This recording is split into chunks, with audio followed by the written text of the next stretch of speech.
Assalamualaikum warahmatullahi wabarakatuh. Hari ini kita akan mempelajari tentang kondisi geografis bangsa Indonesia, yaitu materi kelas 5 tab 1 subtema 3 bersama Bu Iin. Ya, langsung saja. Kondisi geografis Indonesia sebagai negara maritim dan kepulauan menyimpan potensi yang besar dalam berbagai bidang, seperti bidang ekonomi, kemudian bidang sosial, ada juga bidang yang lainnya, seperti dalam bidang budaya, bidang transportasi, dan berikut ini adalah beberapa dampak yang diakibatkan oleh letak dan kondisi geografis bangsa Indonesia sebagai negara maritim atau kepulauan. A. Komunikasi dan interaksi antar penduduk menjadi lebih mudah, baik antar warga Indonesia maupun orang Indonesia dengan warga asing. Hal ini didukung adanya kemajuan teknologi di bidang pelayaran, antar pulau, dan antar negara. Berikutnya, terjadinya pembauran, pencampuran, atau peleburan nilai-nilai budaya antar pulau dan antar negara. Ya, di sini kita saksikan ada yang main angklung bukan dari warga Indonesia tapi dari mancanegara. Di sini juga sama. Berikutnya, munculnya perkampungan-perkampungan etnis tertentu seperti pecinan, kampung orang-orang Cina, dan kampung Arab. Ya, di sini ada gambarnya, ada kampung Cina dan kampung Arab. Berikutnya, terjadinya perubahan perilaku masyarakat karena pengaruh masuknya pola dan nilai perilaku dari pulau, daerah, maupun negara lain. Di sini kita lihat, ya, banyak warga desa yang sudah menggunakan teknologi, begitupun dengan perilaku masyarakat yang mulai berubah sesuai dengan zaman yang berlaku sekarang ini. Berikutnya, terjadinya perpindahan ilmu, pengetahuan, dan teknologi. Dampak positif dan negatif letak dan kondisi geografis Indonesia sebagai negara maritim dan kepulauan. Kita lihat di sini, dampak positifnya Indonesia memiliki banyak pantai sebagai objek wisata. Dampak negatifnya, transportasi antar pulau sulit. Yang kedua, dampak positifnya kaya hasil laut. Dampak negatif, rawan masuknya barang-barang ilegal. Dampak positif yang ketiga, kaya sumber daya alam. Dampak negatifnya, rawan terjadi bencana seperti gempa bumi dan tsunami. Dampak positif yang keempat, jalur perdagangan dunia. Tapi dampak negatifnya, rawan pencurian hasil laut. Ya, selanjutnya, asal daerah beberapa identitas budaya. Kondisi geografis berupa kepulauan mengakibatkan beragamnya budaya bangsa Indonesia. Ciri keragaman budaya lokal Indonesia dapat dilihat dari hal-hal berikut. Yang pertama, 1. Suku Jawa. Suku Jawa menjadi suku yang terbesar di Indonesia, dan Pulau Jawa paling banyak di Jawa Tengah dan daerah istimewa Yogyakarta. Di sana, orang Jawa hidup dengan kearifan lokal dan kesakralan adat budayanya. Di suku Jawa ada sekitar 95.219.022 anggota atau 40,22% dari total penduduk Indonesia. Ya, keragaman suku bangsa lainnya selain suku Jawa, ada suku Batak. Suku Batak merupakan kelompok kolektif yang terdiri dari beberapa suku yang berasal dari wilayah Sumatera Utara. Di sana ada beberapa bagian dari suku Batak seperti suku Batak Toba, Batak Pakpak, Batak Mandailing, Batak Karo. Jumlah anggota suku Batak sekitar 8.466.969 orang, atau 3,58% dari total penduduk Indonesia. Berikutnya suku Dayak. Suku Dayak adalah salah satu suku yang banyak mendiami Pulau Kalimantan. Di sana masih kental dengan adat istiadat, mulai dari kesenian ritual atau kebudayaannya. Anggota suku Dayak mencapai sekitar 3.009.494 atau 1,27% dari total penduduk Indonesia. Berikutnya, suku Asmat. Suku Asmat merupakan suku terbesar di Papua. Suku Asmat memiliki kearifan lokal yang luar biasa karena sangat menghormati alam dan kehidupan para pendahulunya. Populasi suku Asmat terbagi dalam dua bagian, yakni masyarakat yang tinggal di pesisir pantai dan tinggal di pedalaman. Cara hidup, dialek, dan struktur sosial di kedua bagian tersebut berbeda. Berikutnya adalah suku Minahasa. Suku Minahasa adalah salah satu suku yang terbesar di Pulau Sulawesi. Suku ini keberadaannya sudah cukup lama. Anggota suku Minahasa sekitar 1.237.177 orang atau 0,52% dari total penduduk Indonesia. Berikutnya, suku Melayu. Suku Melayu merupakan sebuah kelompok etnik dari orang-orang Australia, khususnya yang menghuni Semenanjung Malaya. Penduduk suku ini tersebar hingga keluar Sumatera dengan mengikuti perkembangan kerajaan Sriwijaya. Jumlah suku Melayu sekitar 5.365.399 orang atau 2,27% dari total penduduk Indonesia. Berikutnya adalah suku Sunda. Suku Sunda merupakan kelompok etnis yang berasal dari barat Pulau Jawa, tepatnya di Provinsi Jawa Barat. Mereka juga tersebar di wilayah lain, seperti Banten, Jakarta, dan wilayah barat di Provinsi Jawa Tengah.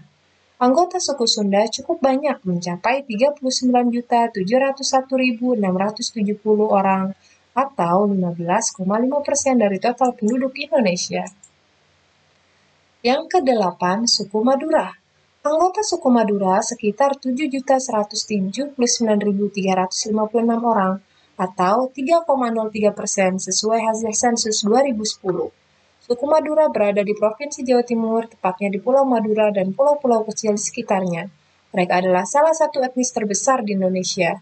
Orang suku Madura dikenal dengan bahasa yang blak-blakan. Selain itu, orangnya dikenal disiplin, hemat, dan rajin bekerja. Berikutnya, suku Betawi. Suku Betawi mayoritas anggotanya tinggal di Pulau Jawa, tepatnya di DKI Jakarta. Mereka adalah keturunan penduduk yang bermukim di Batavia sejak abad ke-17. Jumlah anggotanya cukup banyak, sekitar 6.807.968 orang, atau 2,88% dari total penduduk Indonesia. Yang ke-10, suku Bugis. Anggota suku Bugis mencapai 6.359.700 orang atau 2,69% dari total penduduk Indonesia. Mereka adalah kelompok etnis yang berasal dari Sulawesi Selatan. Ciri keragaman budaya lokal Indonesia dapat dilihat dari hal-hal berikut. Sama yang tadi keragaman suku, sekarang keragaman bahasa. Banyak sekali bahasa-bahasa yang ada di Indonesia. Di sini ada bahasa Betawi, bahasa Sunda, bahasa Jawa, bahasa Osing, bahasa Baduy, bahasa Tengger, dan banyak lainnya. Di sini misalnya apa kabar dalam bahasa daerah ada piye kabare, narai kabar, bunehaba, atau bahasa awak Padang, kaula Yogya, beta Batak, ane Jakarta, abdi Bandung, titiang Bali. Itu adalah salah satu contoh beberapa bahasa yang ada di daerah atau di bangsa Indonesia. Keragaman religi, sebagaimana kita ketahui bahwa ada 6 agama yang disahkan oleh negara kita, yaitu Islam, Protestan, Buddha, Katolik, Hindu, dan Konghucu. Berikutnya, keragaman seni dan budaya. Sebelum ke lebih jauh, kita pengertian seni budaya terlebih dahulu. Seni budaya adalah segala hal yang diciptakan oleh manusia berkaitan dengan cara hidup dan berkembang secara bersama-sama pada suatu kelompok yang mempunyai unsur keindahan atau estetika secara turun-temurun dari generasi ke generasi. Nah, di sini ada salah satu contoh seni budaya yaitu Reok Ponorogo yang berasal dari Jawa Timur.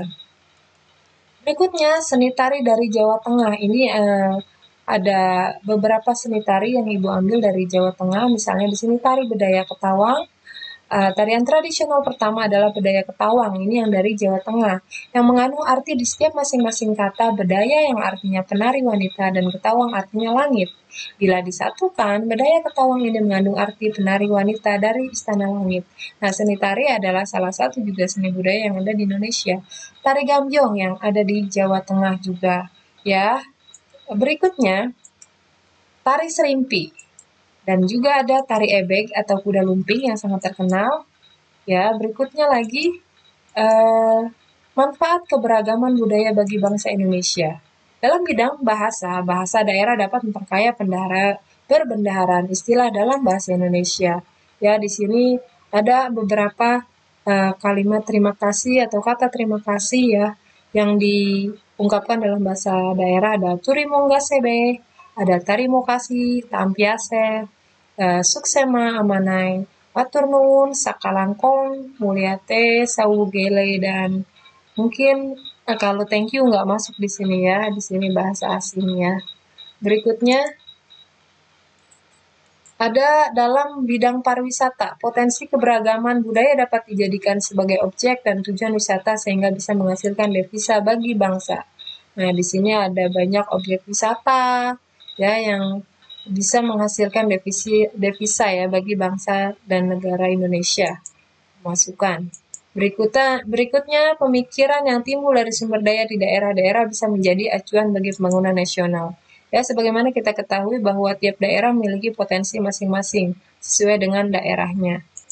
Berikutnya, dampak dari segi kebudayaan diantaranya sebagai berikut. Karena mudahnya pengaruh luar masuk ke Indonesia, masyarakat Indonesia lebih mengenal budaya asing. Nah, berikutnya ini yang dampak negatif, tontonan dan adegan dalam film yang kurang, bahkan tidak pantas membawa efek buruk bagi bangsa Indonesia. Dikenalnya kebudayaan Indonesia akibat ramainya perdagangan dan pariwisata yang ada di Indonesia, ini dampak positif. Kemudian timbulnya beraneka ragam kebudayaan dan adat akibat pengaruh luar.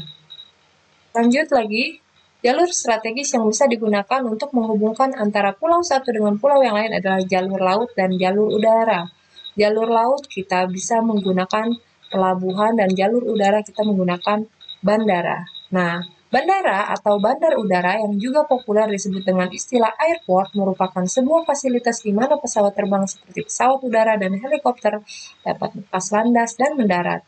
Sedangkan pelabuhan adalah sebuah fasilitas di ujung samudra, sungai, atau danau untuk menerima kapal dan memindahkan barang kargo maupun penumpang ke dalamnya. Nah, di sini ada beberapa bandara dan pelabuhan di Indonesia. Bandara yang ada di Nangro, Aceh Darussalam misalnya Sultan Iskandar Muda. Sedangkan pelabuhannya namanya Pelabuhan Malahayati. Ya, berikutnya yang ada di Sumatera Utara, namanya Bandara Polonia. Sedangkan pelabuhannya namanya Pelabuhan Belawan. Kemudian yang ada di Sumatera Barat, bandaranya Minangkabau dan pelabuhannya Teluk Bayur.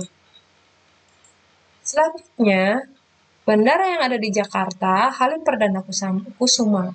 Sedangkan pelabuhannya, ini pelabuhan yang paling ramai yang ada di Indonesia yaitu Tanjung Priok. Karena bisa tempat masuk ekspor dan impor barang ya ke luar dan ke dalam negeri. Di sini berikutnya Bandara Soekarno-Hatta yang ada di Banten, Pelabuhan Merak juga yang ada di Banten. Nah, berikutnya bandara yang ada di daerah istimewa Yogyakarta. Namanya Adi Sucipto, sedangkan pelabuhannya namanya Tanjung Adikarto. Nah, yang terakhir, bandara yang ada di Bali, I Gusti Ngurah Rai, ya, sesuai dengan pahlawan yang ada di Bali. Kemudian pelabuhannya adalah Pelabuhan Gilimanuk. Ibu rasa sampai di sini saja. Ibu ucapkan Assalamualaikum warahmatullahi wabarakatuh. Alhamdulillahirabbil alamin.